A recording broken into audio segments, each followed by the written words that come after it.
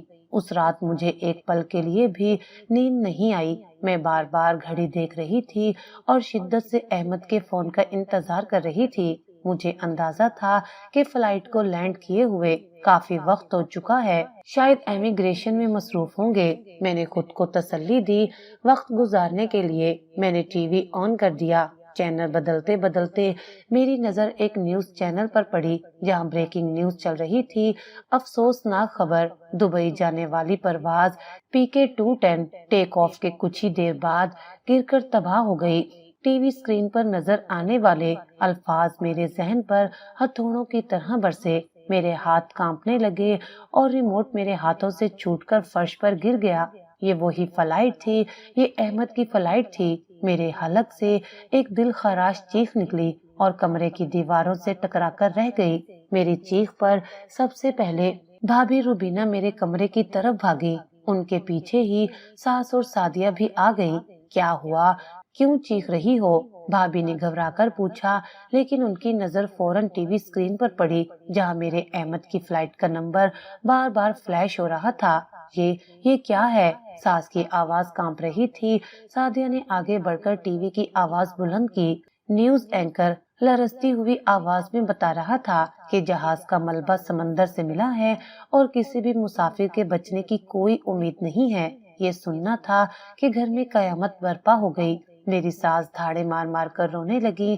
نہیں میرا احمد، میرے بیٹے کو کچھ نہیں ہو سکتا۔ سعدیہ ان سے لپٹ کر رونے لگی۔ بھابھی نے بے یقینی کے عالم میں اپنے شوہر کو فون کیا جو اس وقت گھر پر نہیں تھے۔ میرے سسر جو میری چیخ سن کر اپنے کمرے سے نکل آئے تھے، ٹی وی پر خبر دیکھ کر ساکت رہ گئے۔ ان کا مضبوط وجود ایک دم سے ڈھہ گیا۔ نہیں ایسا نہیں ہو سکتا، وہ بڑبڑائے۔ میں ابھی پتہ کرتا ہوں، ہو سکتا ہے احمد کسی وجہ سے جہاز میں نہ بیٹھا ہو۔ انہوں نے کانپتے ہاتھوں سے فون اٹھایا اور ایئر لائن کے دفتر فون ملانے لگے۔ اگلے چند گھنٹے ہماری زندگی کے اذیت ناک ترین گھنٹے تھے۔ ہم سب ایک انجانی امید کے سہارے زندہ تھے۔ سسر صاحب مسلسل فون پر رابطے میں تھے۔ ان کا چہرہ ہر گزرتے لمحے کے ساتھ مزید سفید پڑتا جا رہا تھا۔ گھر میں رشتہ داروں کا آنا شروع ہو گیا تھا۔ ہر طرف ایک افراتفری کا عالم تھا۔ میں ایک کونے میں صوفے پر بے حس و حرکت بیٹھی تھی۔ میرے آنسو خشک ہو چکے تھے، میرا دماغ معاف ہو چکا تھا۔ مجھے کچھ بھی سمجھ نہیں آ رہا تھا۔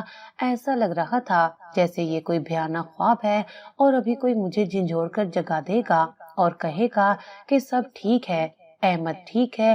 پھر وہ فون کال آئی جس نے ہماری آخری امید بھی توڑ دی۔ میرے سسر فون پر کسی سے بات کر رہے تھے اور بات کرتے کرتے وہ دھڑم سے صوفے پر گر گئے۔ انہوں نے تصدیق کر دی ہے۔ ان کی آواز ٹوٹ رہی تھی۔ مسافروں کی لسٹ میں احمد کا نام ہے۔ وہ کہہ رہے ہیں کہ کوئی نہیں بچا اور لاشیں بھی۔ وہ آگے کچھ نہ کہہ سکے۔ یہ سنتے ہی میری ساس نے اپنا سر پیٹنا شروع کر دیا۔ ان کا سارا دکھ، سارا صدمہ ایک دم سے نفرت اور غصے میں بدل گیا۔ ان کی پہلی نظر مجھ پر پڑی جو بت بنی سب کچھ دیکھ رہی تھی۔ کھا گئی میرے بیٹے کو، وہ چیختی ہوئی میری طرف لپکی۔ منحوس، جب سے اس گھر میں قدم رکھا ہے بربادی ہی لائی ہے۔ تیرا منحوس سایہ میرے چاند جیسے بیٹے کو نگل گیا۔ اس سے پہلے کہ وہ مجھ تک پہنچتی، بھابھی کے شوہر نے انہیں روک لیا۔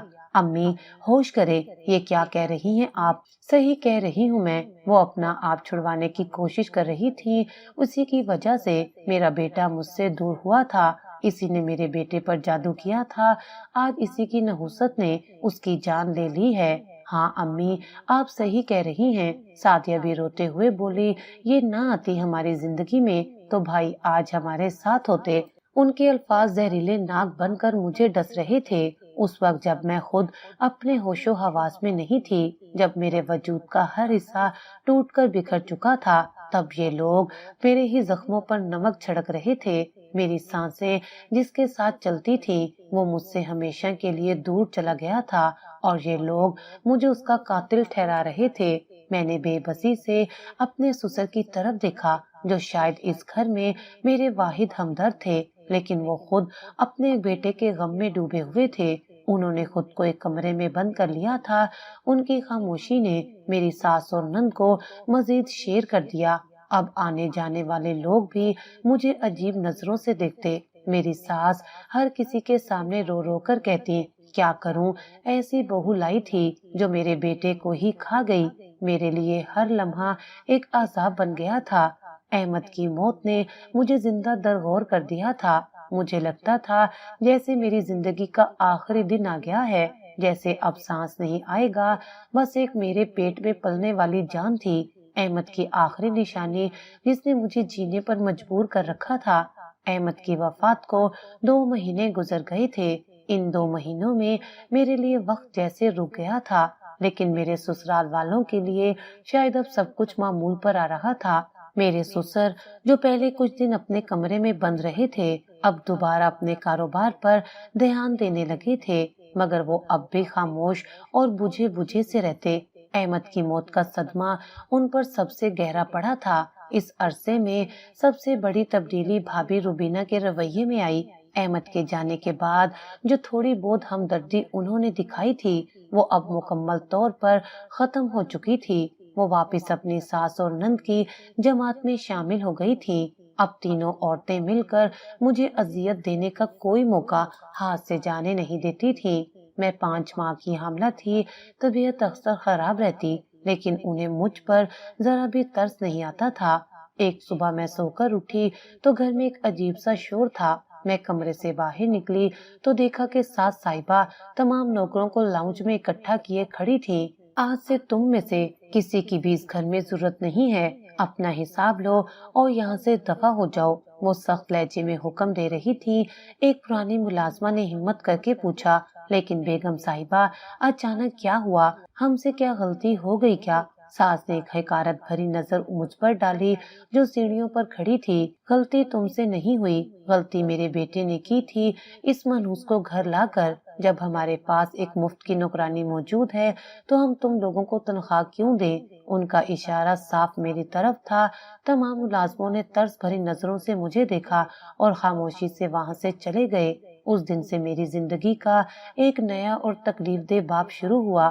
میں احمد کی عدت میں تھی، اس کے بچے کی ماں بننے والی تھی، اور مجھ سے اس گھر میں نوکرانیوں کی طرح کام کروایا جانے لگا۔ صبح سب سے پہلے اٹھ کر سب کے لیے ناشتہ بنانا، پھر پورے محل جیسے گھر کی صفائی کرنا، کپڑے دھونا، استری کرنا، اور پھر دوپہر اور رات کا کھانا تیار کرنا۔ سارا دن کام کر کے میرا جسم ٹوٹ جاتا، سوجے ہوئے پاؤں مزید سوج جاتے، لیکن مجھے ایک لمحے کے لیے بھی بیٹھنے کی اجازت نہیں تھی۔ میں یہ سب صرف اس لیے برداشت کر رہی تھی کیونکہ یہ میرے احمد کا گھر تھا، یہاں کی ہر چیز سے اس کی خوشبو آتی تھی۔ میں اس کی یادوں کو چھوڑ کر کہاں جاتی؟ میرے شوہر کی وفات کو ابھی 2 مہینے ہی گزرے تھے۔ ایک دوپہر میں نے شدید گرمی میں سب کے لیے کھانا بنایا اور دسترخوان پر لگایا۔ سب لوگ کرسیوں پر بیٹھ گئے اور میں بھی تھکن سے چور ایک کرسی پر بیٹھنے ہی لگی تھی کہ سعدیہ نے زور سے میرے نیچے سے کرسی کھینچ لی۔ میں بامشکل گرتے گرتے بچی، یہاں بیٹھنے کی تیری اوقات نہیں۔ وہ غصے سے چیخی، تیری جگہ وہ ہے جہاں نوکر بیٹھتے ہیں، تم بھی تو اس گھر کی نوکرانی ہی ہو۔ میری آنکھوں میں آنسوؤں کا سیلاب امڈ آیا۔ بھابھی اور ساس کے چہروں پر طنزیہ مسکراہٹ تھی۔ میں نے چپ چاپ اپنی پلیٹ اٹھائی اور فرش پر ایک کونے میں جا کر بیٹھ گئی۔ میں نے روتے ہوئے چاولوں کا پہلا لقمہ منہ میں ڈالا ہی تھا کہ ایک ہڈی ٹپ سے میری پلیٹ میں آ کر گری۔ میں نے چونک کر اوپر دیکھا، سعدیہ نے ہنستے ہوئے ایک اور بوٹی سے گوشت نوچ کر ہڈی میری طرف پھینکی۔ یہ لو، تمہاری اوقات ایسی ہی ہے، بالکل کتوں جیسی، تو ہڈی ہی کھائے گی۔ یہ سننا تھا کہ گھر میں موجود تینوں عورتیں، ساس، نند اور بھابھی زوردار کہکا لگا کر ہنس پڑی۔ ان کا ہنسنا میرے لیے موت کے اعلان سے کم نہیں تھا۔ ان کی ہنسی کی آواز میرے کانوں میں گونج رہی تھی۔ میں تڑپ کر رہ گئی۔ اس لمحے مجھے ان سب سے شدید نفرت محسوس ہوئی، لیکن اس کہکے کے دوران میں نے ایک عجیب چیز نوٹ کی۔ بھابھی روبینہ نے ہنستے ہوئے اپنی ساس کی طرف ایک معنی خیز نظروں سے دیکھا، جیسے وہ کہہ رہی ہوں ہمارا منصوبہ کامیاب ہو رہا ہے۔ وہ نظر صرف ایک لمحے کے لیے تھی، لیکن وہ میرے دل میں ایک شک کا بیج بو گئی۔ کیا یہ سب صرف نفرت کی وجہ سے ہو رہا تھا، یا اس ظلم کے پیچھے کوئی گہرا منصوبہ چھپا تھا؟ میری آنکھوں سے آنسو بے اختیار بہہ رہے تھے۔ میں نے پلیٹ میں پڑی ہڈی کو دیکھا، پھر ان کے کہکوں کو سنا، اور پھر بے اختیار اپنا ہاتھ اپنے پیٹ پر رکھ لیا۔ میں کمزور ہو سکتی تھی، لیکن میرے اندر پلنے والی جان کمزور نہیں تھی۔ یہ میرے احمد کی نشانی تھی، اور اسے بچانے کے لیے مجھے ہر ظلم سہنا تھا، ہر طوفان سے لڑنا تھا۔ میں اس رات اپنے کمرے میں فرش پر بیٹھی بہت روئی۔ میرے کانوں میں میری ساس اور نند اور بھابھی کے کہکوں کی باز گشت تھی۔ میری پلیٹ میں پڑی وہ ہڈی میری بے بسی اور ذلت کا منہ بولتا ثبوت تھی۔ مجھے لگا جیسے میرا دم گھٹ جائے گا، جیسے اس گھر کی دیواریں مجھ پر گر رہی ہیں۔ میں نے اپنے بھائیوں کو یاد کیا، ان کے دیے ہوئے دھتکار کو یاد کیا، اور پھر احمد کے آخری الفاظ کو، جب میں واپس لوٹوں تو تمہیں ہنستا مسکراتا دیکھوں۔ یہ سوچ کر میرے آنسوؤں میں مزید شدت آ گئی۔ اس لمحے جب دنیا کا ہر دروازہ مجھ پر بند ہو چکا تھا، مجھے ایک ہی دروازہ کھلا نظر آیا، میرے رب کا دروازہ۔ میں اٹھی، کانپتے ہاتھوں سے وضو کیا اور جائے نماز بچھا کر تہجد کی نیت باندھ لی۔ سجدے میں سر رکھتے ہی میرے ضبط کے سارے بندھن ٹوٹ گئے۔ یا اللہ، تو ہی میرا رب ہے، تو ہی سب کچھ دیکھنے اور سننے والا ہے۔ میں سسک رہی تھی، مجھ میں اب اور برداشت کی ہمت نہیں رہی تھی۔ یہ ظلم میری جان لے رہا ہے۔ یا اللہ، اگر میری زندگی میں کوئی خیر نہیں بچی تو مجھے موت دے دے، لیکن میرے اس بے گناہ بچے کو بچا لے۔ یہ میرے احمد کی نشانی ہے، اسے ان ظالموں کے رحم و کرم پر مت چھوڑ۔ تو ہی میرا سہارا ہے، تو ہی میرا وسیلہ ہے، میرے لیے کوئی بہتر سبب بنا دے۔ اس رات میں نے اپنے دل کا سارا بوجھ اپنے رب کے سامنے اتار دیا، اور مجھے پہلی بار مہینوں بعد ایک عجیب سا سکون محسوس ہوا۔ مجھے یقین تھا کہ وہ میری دعا ضرور سنے گا۔ اس کے بعد یہ میرا معمول بن گیا۔ دن بھر میں جانوروں کی طرح کام کرتی، ان کے طعنے اور ظلم سہتی، لیکن رات کا آخری پہر میں اپنے اور اپنے اللہ کے لیے رکھتی۔ تہجد کی نماز اور اس کے بعد دعا مانگنا میری روح کی غذا بن گیا۔ اسی عبادت نے مجھے زندہ رکھا ہوا تھا۔ اسی طرح 3 مہینے اور گزر گئے۔ میرے حمل کا آخری 9واں مہینہ شروع ہو چکا تھا۔ اب میرے لیے جھک کر کام کرنا تقریباً ناممکن ہو گیا تھا، لیکن مجھ پر رحم کرنے والا کوئی نہیں تھا۔ اس دوران میں نے بھابھی روبینہ اور اس کے شوہر احمد کے بڑے بھائی کے رویے میں ایک عجیب سی تبدیلی محسوس کی۔ وہ اب مجھ پر ظلم کرنے سے زیادہ کچھ اور چیزوں میں دلچسپی لے رہے تھے۔ ایک رات پانی پینے کے لیے جب میں کچن کی طرف جا رہی تھی تو میں نے اپنے جیٹھ کو فون پر دھیمے لہجے میں بات کرتے سنا۔ فکر مت کرو، والد صاحب سے کاغذات پر دستخط کروا لیے ہیں۔ احمد کے حصے کی آدھی پراپرٹی اب ہمارے نام ہے۔ بس یہ لڑکی کسی طرح سے یہاں سے دفع ہو جائے تو باقی کا کام بھی ہو جائے گا۔ ان کے الفاظ سن کر میرے قدم وہیں جم گئے۔ تو یہ تھا وہ منصوبہ بھابھی کا۔ ساس کی طرف دیکھ کر معنی خیز انداز میں مسکرانا، ان کا ہر حال میں مجھے گھر سے نکالنے پر تلے ہونا، یہ سب صرف نفرت نہیں تھی، یہ لالچ تھا۔ یہ میرے شوہر کی جائیداد ہڑپ کرنا چاہتے تھے، اور میں اور میرا ہونے والا بچہ ان کے راستے کا سب سے بڑا کانٹا تھے۔ اس انکشاف نے مجھے اندر سے ہلا کر رکھ دیا۔ یہ لوگ کتنے سنگ دل اور خود غرض تھے۔ اپنے ہی بھائی کی بیوہ اور اس کے یتیم بچے کے ساتھ ایسا سلوک اب مجھے اپنے سسر کی خاموشی کا مطلب بھی سمجھ آ رہا تھا۔ وہ شاید اپنے بڑے بیٹے کے دباؤ میں تھے۔ میں نے کئی بار انہیں کچھ کاغذات پر دستخط کرتے دیکھا تھا۔ جب ان کا بڑا بیٹا ان کے پاس بیٹھتا، وہ مجھ سے نظریں چراتے تھے کیونکہ وہ مجرم تھے۔ وہ جانتے تھے کہ میرے ساتھ غلط ہو رہا ہے، لیکن وہ اپنے دوسرے بیٹے کی لالچ کے سامنے بے بس تھے۔ اس حقیقت نے میرے اندر نفرت کے ساتھ ساتھ ایک خوف بھی پیدا کر دیا۔ یہ لوگ جائیداد کے لیے کسی بھی حد تک جا سکتے تھے۔ اگر میرا بچہ اس دنیا میں آ گیا جو احمد کا قانونی وارث ہوگا تو کیا یہ لوگ اسے نقصان نہیں پہنچائیں گے؟ یہ سوچ ہی میری روح فنا کرنے کے لیے کافی تھی۔ اب میرا ہر دن ایک نئے خوف کے ساتھ گزرتا۔ میں ہر لمحہ ڈر ڈر کر کھاتی، ہر قدم پھونک پھونک کر رکھتی۔ مجھے ان کی شکلوں سے وحشت ہونے لگی تھی۔ اب تو بس گنتی کے دن رہ گئے ہیں۔ ایک دن سعدیہ نے میرے قریب سے گزرتے ہوئے زہریلی آواز میں کہا۔ اس کی نظریں میرے بڑے ہوئے پیٹ پر تھیں۔ ایک بار یہ بوجھ اتر جائے پھر دیکھتے ہیں تم اور تمہاری یہ نشانی اس گھر میں ایک دن بھی کیسے ٹکتے ہو۔ اس کی دھمکی کھلی اور واضح تھی۔ وہ میرے بچے کے پیدا ہونے کا انتظار کر رہے تھے تاکہ مجھے دھکے دے کر گھر سے نکال سکیں اور احمد کی ہر چیز پر قابض ہو سکے۔ میری دعاؤں میں اب اور شدت آ گئی تھی۔ یا اللہ، اب وقت بہت کم ہے۔ میرے بچے کے اس دنیا میں آنے سے پہلے کوئی معجزہ کر دے، کوئی وسیلہ بنا دے۔ میرے حمل کا آخری مہینہ کسی قیامت سے کم نہیں تھا۔ ہر دن ایک صدی کی طرح گزرتا۔ اب مجھے ان لوگوں سے نفرت سے زیادہ خوف آنے لگا تھا۔ ان کی لالچ بھری نگاہیں ہر وقت میرا پیچھا کرتی۔ راتوں کو میں اپنے کمرے کا دروازہ بند کر کے اندر سے کرسی لگا لیتی۔ مجھے ڈر تھا کہ یہ لوگ میرے بچے کو نقصان پہنچانے کے لیے کسی بھی حد تک جا سکتے ہیں۔ ان کی بے صبری اب واضح نظر آ رہی تھی۔ وہ چاہتے تھے کہ میں جلد از جلد اس گھر سے نکل جاؤں، لیکن میری عدت اور حمل ان کے راستے میں رکاوٹ تھے۔ ایک دن میرے جیٹھ احمد کے بڑے بھائی میرے پاس کچھ کاغذات لے کر آئے۔ فاطمہ، یہ احمد کے کچھ بینک اکاؤنٹس کے کاغذات ہیں۔ انہیں بند کروانے کے لیے تمہارے دستخط کی ضرورت ہے۔ یہاں سائن کر دو۔ ان کے لہجے میں ایک مصنوعی نرمی تھی۔ میں نے ان کے ہاتھ میں موجود کاغذات کو دیکھا۔ میرا دل زور سے دھڑکا۔ میں بغیر پڑھے کسی بھی کاغذ پر دستخط نہیں کروں گی، میں نے ہمت کر کے کہا۔ میرا جواب سنتے ہی ان کے چہرے کا رنگ بدل گیا۔ کیا مطلب ہے تمہارا؟ تم ہم پر شک کر رہی ہو؟ میں صرف اپنا حق استعمال کر رہی ہوں۔ اتنے میں ساس صاحبہ بھی وہیں آ گئی۔ دیکھا، میں نہ کہتی تھی، یہ بہت شاطر ہے۔ اس کی نظر میرے بیٹے کی دولت پر ہے، سانپ کی طرح پھن پھیلائے بیٹھی ہے۔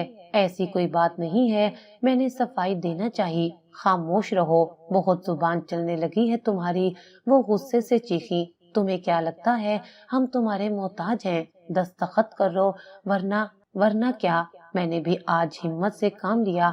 آپ لوگ جو کچھ کر رہے ہیں میں سب جانتی ہوں۔ یہ جائیداد میرے شوہر کی ہے اور اس پر پہلا حق میرے بچے کا ہے۔ میں اسے کسی لالچی کے حوالے نہیں کروں گی۔ یہ سننا تھا کہ گھر میں جیسے آگ لگ گئی۔ بھابھی روبینہ اور سعدیہ بھی وہیں آ گئیں۔ سعدیہ کا چہرہ غصے سے سرخ ہو رہا تھا۔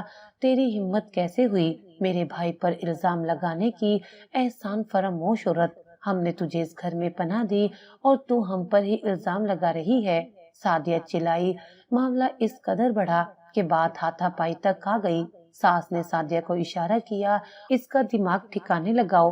سعدیہ، اسے بتاؤ کہ اس گھر میں کس کا حکم چلتا ہے۔ سعدیہ نے قریب پڑا جھاڑو اٹھا لیا اور میری طرف بڑھی۔ آج میں تیرا سارا غرور خاک میں ملا دوں گی۔ خدا کے لیے ایسا مت کرو۔ میں پیچھے ہٹتے ہوئے بولی، مجھے مت مارو، میرے بچے کو کچھ ہو جائے گا۔ میں روتے ہوئے التجا کر رہی تھی، لیکن اس کے سر پر تو خون سوار تھا۔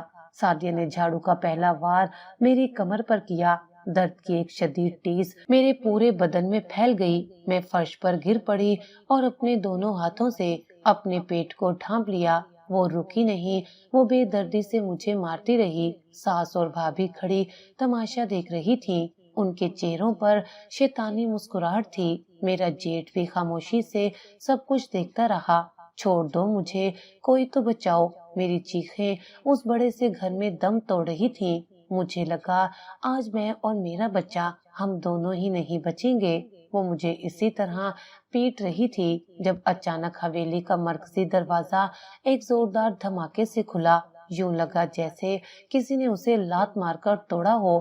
بس بہت ہو گیا۔ ایک گرجدار قہر آلود آواز پورے گھر میں گونجی، ایک ایسی آواز جسے میں مر کر بھی نہیں بھول سکتی تھی۔ کمرے میں مکمل سناٹا چھا گیا۔ سعدیہ کا اٹھا ہوا ہاتھ ہوا میں ہی رک گیا۔ سب نے دہشت زدہ نظروں سے دروازے کی طرف دیکھا۔ میں نے بھی آنسوں سے دھندلائی آنکھوں سے اس سمت میں دیکھا۔ دروازے کے چوکھٹ پر باہر کی روشنی کے باعث ایک سایہ سا نظر آ رہا تھا، ایک لمبا مضبوط سایہ جو غصے سے کانپ رہا تھا۔ کون ہے؟ میرے جیٹ کی آواز خوف سے لڑکھڑائی۔ وہ سایہ آہستہ آہستہ اندر داخل ہوا۔ جیسے ہی اس کا چہرہ روشنی میں آیا، وہاں کھڑے ہر شخص کی چیخ نکل گئی۔ سعدیہ کے ہاتھ سے جھاڑو گر گیا۔ ساس نے یوں منہ ہاتھ پر رکھا جیسے انہوں نے کوئی بھوت دیکھ لیا ہو۔ میں جو فرش پر بے دم پڑی تھی، اپنی آنکھوں پر یقین نہ کر سکی۔ کیا یہ میرا وہم تھا یا کوئی معجزہ؟ میرے لبوں سے بے اختیار ایک کانپتی ہوئی سرگوشی نکلی۔ احمد کا وجود، اس کی آواز، سب کچھ اتنا حقیقی تھا کہ ایک لمحے کے لیے وہاں موجود ہر شخص سانس لینا بھول گیا۔ احمد نے ان کے جواب کا انتظار نہیں کیا۔ اس کی آنکھوں میں دہکتے انگارے تھے۔ وہ لمبے لمبے قدم اٹھاتا ہوا سیدھا سعدیہ کے پاس پہنچا اور ایک جھٹکے سے اسے مجھ سے دور دھکیل دیا۔ تیری ہمت کیسے ہوئی میری بیوی پر ہاتھ اٹھانے کی؟ وہ دھاڑا، اس کی آواز میں وہ قہر تھا کہ سعدیہ خوف سے کانپتی ہوئی زمین پر گر پڑی۔ بھائی، آپ زندہ ہیں؟ اس کے گلے سے مرتی ہوئی آواز نکلی۔ ہاں زندہ ہوں، تمہاری نحوست بھری دعاؤں کے باوجود زندہ ہوں، تاکہ تم جیسے شیطانوں کو ان کے کیے کی سزا دے سکوں۔ اتنے میں ساس صاحبہ ہوش میں آئی۔ میرا بیٹا، میرا احمد۔ وہ روتی ہوئی اس کی طرف لپکی تاکہ اسے گلے لگا سکے۔ تو زندہ ہے، اللہ کا شکر ہے۔ احمد نے اپنا ہاتھ اٹھا کر انہیں وہیں روک دیا۔ دور رہو مجھ سے۔ اس کی آواز میں نفرت تھی۔ ماں کہلانے کا حق کھو چکی ہیں آپ، تم سب میرے مجرم ہو۔ یہ کہہ کر وہ سب کو نظر انداز کرتا ہوا میرے پاس آیا اور فرش پر میرے سامنے بیٹھ گیا۔ اس کی آنکھوں میں وہی محبت تھی جس کے لیے میں مہینوں سے تڑپ رہی تھی۔ اس نے انتہائی نرمی سے مجھے سہارا دے کر اٹھایا۔ فاطمہ میری جان، اس نے مجھے اپنے سینے سے لگا لیا۔ مجھے معاف کر دو، میں تمہیں ان درندوں کے بیچ اکیلا چھوڑ گیا۔ ان لوگوں نے تمہارے ساتھ یہ سلوک کیا۔ اس کی آواز بھیگ گئی۔ احمد، آپ سچ میں واپس آ گئے۔ میں نے روتے ہوئے اس کے چہرے کو چھوا۔ ہاں فاطمہ، میں آ گیا ہوں، اب تمہیں کوئی تکلیف نہیں دے سکے گا۔ اس نے میرے ماتھے پر بوسہ دیا۔ لیکن کیسے؟ جہاز تو؟ بھابی روبینہ نے ڈرتے ڈرتے پوچھا۔ احمد نے مجھے اپنے بازوں کے حلقے میں رکھتے ہوئے ان سب کی طرف دیکھا۔ ہاں، جہاز تباہ ہوا تھا اور میں بھی مر ہی چکا تھا۔ اس کے الفاظ نے سب کو چونکا دیا۔ جہاز تباہ ہونے سے چند لمحے پہلے میں نے اپنی سیٹ تبدیل کی تھی۔ میں ایمرجنسی ایگزٹ کے بالکل قریب آ گیا تھا۔ شاید یہی وجہ تھی کہ جب جہاز سمندر میں گرا تو میں جہاز کے ملبے سے دور جا گرا۔ ریسکیو ٹیم کو میں زندہ ملا، لیکن میری حالت بہت خراب تھی۔ میں کومے میں چلا گیا تھا۔ اس نے گہری سانس لی۔ ہسپتال میں افراتفری کا عالم تھا۔ میرے کپڑوں اور جیب سے جو شناختی کارڈ ملا وہ جل کر خاک ہو چکا تھا۔ وہ کسی اور مسافر کا تھا جس سے میں نے سیٹ بدلی تھی۔ اسی غلط فہمی کی بنیاد پر انہوں نے میرا نام مرنے والوں کی فہرست میں ڈال دیا۔ کئی ہفتوں بعد جب میں کومے سے باہر آیا تو میری یادداشت جا چکی تھی۔ مجھے اپنا نام تک یاد نہیں تھا۔ یہ سن کر سب کے چہروں پر شدید حیرانی تھی۔ میں مہینوں اسی ہسپتال میں گمنامی کی حالت میں پڑا رہا۔ ڈاکٹر میرا علاج کرتے رہے لیکن میری یادداشت واپس نہیں آ رہی تھی۔ پھر کچھ دن پہلے ایک نرس میری جیب سے ملے ہوئے بٹوے کو صاف کر رہی تھی۔ اس میں ایک چھوٹی سی تصویر تھی، تمہاری تصویر فاطمہ۔ اس نے میری آنکھوں میں دیکھتے ہوئے کہا۔ اس تصویر کو دیکھتے ہی میرے دماغ میں جیسے دھماکہ ہوا۔ مجھے سب کچھ یاد آ گیا، تم، ہمارا نکاح، ہمارا بچہ، سب کچھ۔ مجھے جیسے ہی ہوش آیا میرے ذہن میں پہلا خیال یہی تھا کہ میرے بعد میرے گھر والے تمہارے ساتھ کیسا سلوک کر رہے ہوں گے۔ میں اپنی صحت کی پرواہ کیے بغیر جیسے تیسے کر کے پہلی فلائٹ سے یہاں پہنچا ہوں۔ اس کی بات سن کر میں مزید اس سے لپٹ گئی۔ اللہ نے میری دعائیں سن لی۔ احمد، میں نے اپنے اللہ سے بہت دعا مانگی تھی کہ وہ میرے بچے کے لیے کوئی سبب بنا دے۔ اللہ نے میرے بچے کو اس کا باپ لوٹا دیا۔ احمد نے مجھے غصے سے الگ کیا، پھر پلٹ کر اپنے بھائی کی طرف دیکھا جو خاموشی سے دیوار کے ساتھ لگا کھڑا تھا۔ اور بھائی صاحب، آپ تو میری موت کی خبر سن کر بہت خوش ہوئے ہوں گے، کیوں؟ اس کے بھائی نے چونک کر اسے دیکھا۔ والد صاحب سے میری جائیداد کے کاغذات پر دستخط کروا لیے ہیں نا آپ نے سوچا ہوگا احمد تو گیا، اب اس کی ہر چیز ہماری ہے۔ یہ سننا تھا کہ اس کے بھائی کے چہرے کا رنگ فک ہو گیا۔ ساس، نند اور بھابھی نے ایک دوسرے کو دہشت بھری نظروں سے دیکھا۔ یہ تم کیا کہہ رہے ہو؟ وہ حق لایا، وہی کہہ رہا ہوں جو سچ ہے، احمد گرجدار آواز میں بولا۔ لیکن تم سب کی چالاکیاں اب ختم، تم سب کا حساب اب میں کروں گا۔ احمد کا الزام اتنا براہ راست اور ثبوت کے ساتھ تھا کہ اس کے بھائی کے پاس کہنے کو کچھ نہیں بچا تھا۔ اس کا چہرہ شرم اور خوف سے سفید پڑ گیا۔ یہی حال باقی سب کا تھا جن لوگوں نے کچھ دیر پہلے مجھے ذلیل کرنے میں کوئی کسر نہیں چھوڑی تھی، اب مجرموں کی طرح سر جھکائے کھڑے تھے۔ سب سے پہلے خاموشی ساس صاحبہ نے توڑی۔ وہ روتی ہوئی آگے بڑھی اور احمد کے قدموں میں گر گئی۔ میرے بیٹے، مجھ سے بہت بڑی غلطی ہو گئی، میں تیرے غم میں اندھی ہو گئی تھی، شیطان نے مجھے ورغلا دیا تھا، مجھے معاف کر دے۔ احمد، اپنی اس بوڑھی ماں پر رحم کھا۔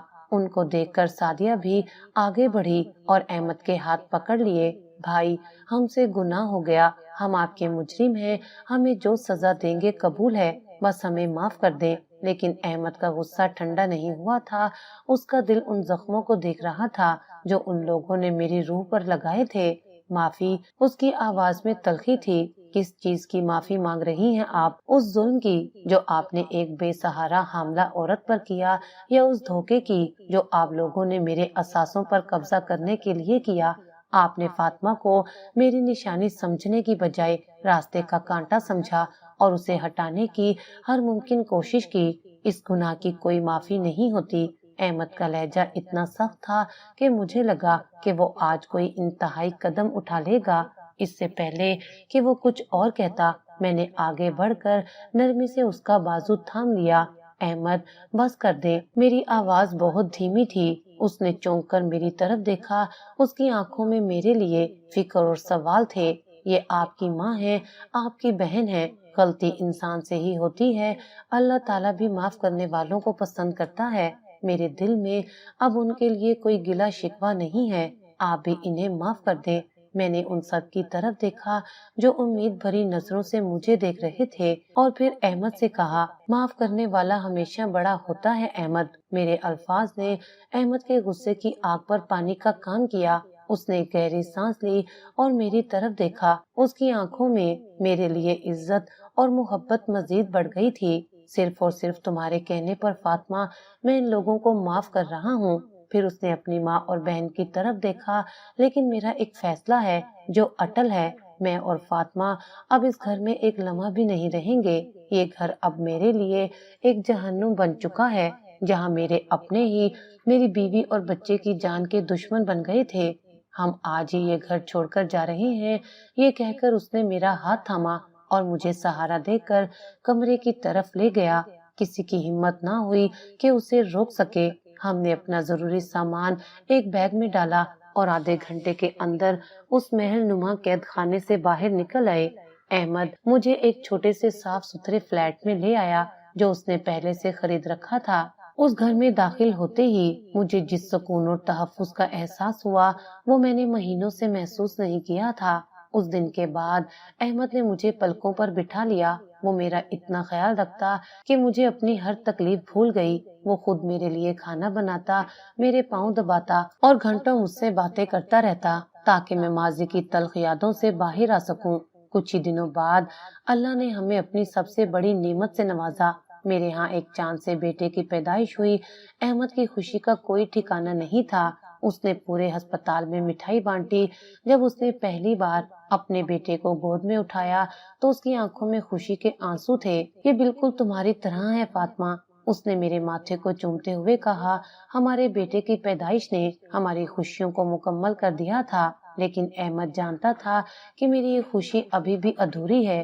میرے بھائی ایک ہفتے بعد وہ اکیلے میرے بھائیوں کے گھر گیا۔ میں نے اس سے بہت روکا، مجھے ڈر تھا کہ وہ اس کی بے عزتی کریں گے، لیکن وہ نہیں مانا۔ اس نے وہاں جا کر میرے بھائیوں کو شروع سے آخر تک ساری کہانی سنائی۔ اس نے انہیں بتایا کہ ان کی بہن پر کیا کیا ظلم ہوئے اور اس نے کس طرح صبر سے سب کچھ برداشت کیا۔ اس رات جب میرے دونوں بھائی پھولوں اور مٹھائیوں کے ساتھ میرے گھر آئے تو مجھے اپنی آنکھوں پر یقین نہیں آیا۔ وہ میرے گلے لگ کر بہت روئے۔ ہمیں معاف کر دے گڑیا، بھائی جان سسک رہے تھے، ہم نے تمہیں غیروں کے حوالے کر کے بہت بڑی غلطی کی، ہم تمہارے مجرم ہیں۔ نہیں بھائی جان، ایسا مت کہیں۔ میں نے ان کے آنسو پونچھے۔ اس دن ہمارے سارے گلے شکوے دور ہو گئے۔ انہوں نے یہ بات تسلیم کر لی کہ پسند کی شادی کرنا کوئی گناہ نہیں، اصل چیز انسان کا اچھا ہونا ہے۔ آج میں اپنی زندگی میں بہت خوش تھی۔ میرے پاس میرا اللہ، میرا شوہر، میرا بیٹا اور میرا خاندان سب کچھ تھا۔ میری آزمائش بہت کڑی تھی، لیکن میرے صبر اور میرے رب پر یقین نے مجھے سرخرو کیا۔ ہماری نئی زندگی کو تقریباً 1 سال گزر چکا تھا۔ ان 12 مہینوں میں احمد نے مجھے وہ خوشیاں دی جن کا میں نے کبھی تصور بھی نہیں کیا تھا۔ ہمارا چھوٹا سا گھر محبت اور سکون سے مہکتا تھا۔ ہم نے اپنے بیٹے کا نام صابر رکھا کیونکہ وہ ہمارے صبر کا ہی پھل تھا۔ صابر کی کلکاریاں ہمارے گھر کی رونق تھیں۔ میرے بھائیوں کا بھی اب ہمارے گھر آنا جانا لگا رہتا تھا اور وہ صابر کو دیکھ کر خوشی سے پھولے نہیں سماتے تھے۔ دوسری طرف احمد کے گھر والے تھے۔ احمد نے ان سے رابطہ مکمل طور پر تو ختم نہیں کیا تھا، لیکن ایک فاصلہ ضرور قائم رکھا۔ وہ مہینے میں 1 یا 2 بار اپنے والد سے ملنے چلا جاتا، لیکن مجھے اور صابر کو کبھی ساتھ لے کر نہیں گیا۔ اس کے دل میں اب بھی ایک ڈر بیٹھا ہوا تھا کہ کہیں پھر سے کچھ غلط نہ ہو جائے۔ اس کے گھر والے کئی بار فون پر مجھ سے اور بچے سے بات کرنے کی کوشش کرتے اور میں ان سے ہمیشہ عزت سے بات کرتی، لیکن احمد انہیں میرے قریب آنے کی اجازت نہیں دیتا تھا۔ صابر کی پہلی سالگرہ سے کچھ دن پہلے میرے سسر کا فون آیا۔ وہ فون پر رو رہے تھے۔ بیٹا احمد، میں جانتا ہوں ہم تمہارے اور بہو کے بہت بڑے مجرم ہیں، ہم اپنی غلطیوں کی سزا بھگت رہے ہیں، اس گھر میں سب کچھ ہے لیکن سکون نہیں ہے۔ میں ایک بار اپنے پوتے کو سینے سے لگانا چاہتا ہوں، کیا میری یہ خواہش پوری نہیں ہو سکتی؟ اس دن احمد بہت پریشان رہا۔ رات کو اس نے مجھ سے بات کی، فاطمہ، ابا جان فون پر رو رہے تھے، وہ صابر سے ملنا چاہتے ہیں، کیا ہمیں انہیں یہاں بلانا چاہیے؟ میرا دل اب بھی ان پر مکمل بھروسہ کرنے سے ڈرتا ہے۔ میں نے اس کا ہاتھ تھام لیا۔ احمد، رشتے یوں ختم کرنے سے کچھ حاصل نہیں ہوتا، وہ اپنے کیے پر شرمندہ ہیں اور شرمندگی ہی سب سے بڑی سزا ہوتی ہے۔ ہمیں انہیں ایک موقع ضرور دینا چاہیے۔ صابر کی سالگرہ آ رہی ہے، اس خوشی کے موقع پر سب کو اکٹھا کرتے ہیں۔ میرے کہنے پر احمد مان گیا۔ ہم نے صابر کی سالگرہ پر ایک چھوٹی سی تقریب رکھی اور احمد نے خود جا کر اپنے پورے خاندان کو دعوت دی۔ مقررہ دن جب وہ لوگ ہمارے گھر آئے تو ان کے چہروں پر ندامت اور شرمندگی واضح تھی۔ میری ساس نے آگے بڑھ کر صابر کو گود میں اٹھایا اور پھوٹ پھوٹ کر رو پڑی۔ انہوں نے اپنے ہاتھوں سے سونے کے کڑے اتار کر میرے بیٹے کو پہنائے اور میرے سر پر ہاتھ رکھ کر بولی، بیٹی ہو سکے تو مجھے معاف کر دینا۔ ان کی آنکھوں میں سچی شرمندگی تھی۔ سعدیہ بھابھی، روبینہ اور میرے جیٹھ سب نے باری باری مجھ سے اور احمد سے معافی مانگی۔ ہم نے پرانے گلے شکوے بھلا کر انہیں معاف کر دیا۔ اس دن کے بعد ہمارے تعلقات بہتر ہونے لگے، لیکن احمد اب بھی بہت محتاط تھا۔ وہ مجھے اور صابر کو وہاں زیادہ نہیں جانے دیتا تھا، لیکن اب وہ لوگ اکثر ہم سے ملنے ہمارے گھر آ جاتے اور اپنے پوتے کے ساتھ وقت گزار کر خوش ہوتے۔ ایک رات جب سب مہمان جا چکے تھے اور صابر ہمارے درمیان سو رہا تھا، احمد نے میرا ہاتھ تھام لیا۔ میں آج بھی جب وہ دن یاد کرتا ہوں تو کانپ جاتا ہوں فاطمہ۔ اس کی آواز میں ایک لرزش تھی۔ جس دن میں گھر واپس آیا تھا اور سعدیہ تمہیں مار رہی تھی، اگر اس دن میں چند لمحے بھی دیر سے پہنچتا تو نہ جانے کیا ہو جاتا۔ اللہ نے واقعی ہم پر اپنا خاص کرم کیا۔ میں نے مسکرا کر اس کے ہاتھ پر اپنا دوسرا ہاتھ رکھا۔ بے شک میں اب اپنی زندگی سے بہت مطمئن اور خوش ہوں کیونکہ میرا ناتا میرے اللہ سے بہت مضبوطی سے جڑ گیا ہے۔ میں نے سیکھ لیا ہے کہ جب بھی کوئی مشکل آئے تو دنیا کے سامنے رونے کی بجائے اپنے رب کے سامنے جھک جاؤ۔ میں نے ہر مشکل میں صرف اسی سے مدد مانگی اور اس نے ہمیشہ میری غیبی مدد کی۔ میری زندگی میں پہلا سہارا میرے اللہ کا ہے اور پھر دوسرا سہارا آپ کا ہے۔ مجھے اور کیا چاہیے؟ احمد نے محبت بھری نظروں سے مجھے دیکھا اور میرے ہاتھ کو چوم لیا۔ باہر رات کی سیاہی گہری ہو رہی تھی، لیکن ہمارے چھوٹے سے گھر میں سکون اور محبت کی روشنی پھیلی ہوئی تھی۔ ہم نے ایک دوسرے کا ساتھ دیکھ کر ہر طوفان کو شکست دے دی تھی اور اب ہماری منزل صرف خوشیاں تھیں۔ اس کہانی سے ہم نے یہ سیکھا کہ اللہ تعالیٰ اپنے بندوں کو آزمائش میں ضرور ڈالتا ہے، لیکن صبر اور شکر کرنے والوں کو کبھی تنہا نہیں چھوڑتا۔ مشکل وقت میں انسانوں سے امیدیں وابستہ کرنے کی بجائے اگر سچے دل سے اللہ پر بھروسہ کیا جائے تو وہ غیب سے ایسے اسباب پیدا کرتا ہے جن کا انسان تصور بھی نہیں کر سکتا۔